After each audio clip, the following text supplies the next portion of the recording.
दोस्तों, भारत में कई शासक रहे जिसकी वीर गाथा आज भी है। प्राचीन समय में भारत के समृद्धि की पहचान पूरे विश्व में थी। भारत को एकजुट बनाने वाला मौर्य वंश के पतन के बाद लगभग चौथी शताब्दी में एक नए राजवंश की शुरुआत हुई, जिसके शासन में भारत का स्वर्ण युग भी कहा जाता है। तो आज इस वीडियो में हम स्वर्ण युग बनाने वाले गुप्त वंश के बारे में बात करेंगे। गुप्त वंश की शुरुआत लगभग 240 ईस्वी में श्रीगुप्त ने गुप्त वंश की स्थापना की थी। इस राजवंश का राज चिन्ह गरुड़ था। श्रीगुप्त के बाद उनके पुत्र घटोत्कच ने 209 ईस्वी में सत्ता संभाली। उनका वर्णन प्रयाग के शिलालेखों पर आज भी है।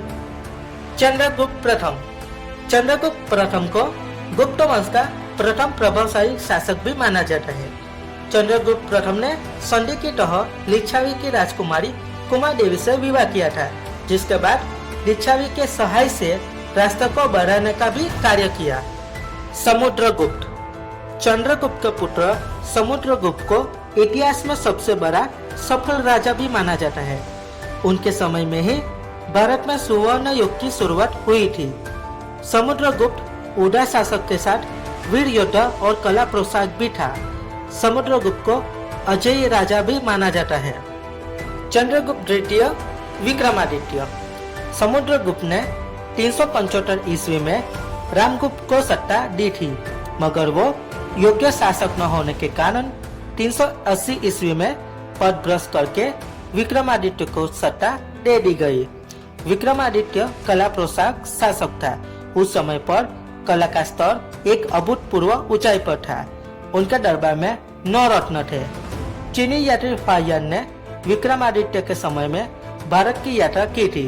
विक्रमादित्य के बाद कुमारगुप्त प्रथम ने 415 ईस्वी में राजगादी संभाली और नालंदा में विद्यापीठ की स्थापना की।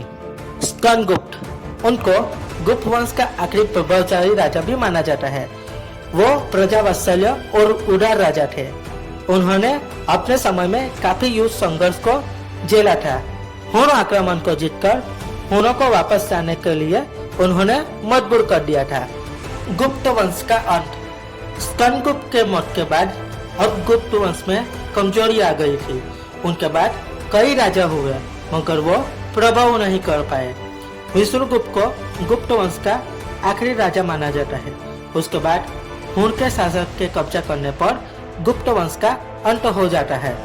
हुनों का आक्रमण 550 ईस्वी में हुन शासक तोरमान हुन ने भारत के उत्तरी पश्चिम भाग पर आक्रमण कर दिया।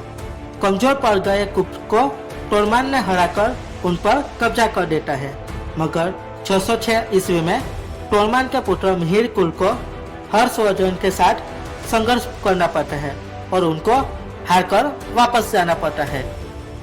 गुप्त वंश के विद्वान आर्यभट्ट और वराहमिहिर गुप्त काल के अद्भुत गणितज्ञ थे। उन्होंने शून्य और पाई की खोज की थी। साथ ही पृथ्वी की धरी का नियम, चंद्र ग्रहण, सूर्य ग्रहण पर भी कार्य किया है। आचार्य नागार्जुन ने खनिज और रसायन से औषधि बनाकर चिकित्सा करने में माहिर थे। इसी तरह धन्वंतरी और आचार्य श्रुश्रुत भी एक महान चिकित्सक के रूप में जाने जाते हैं।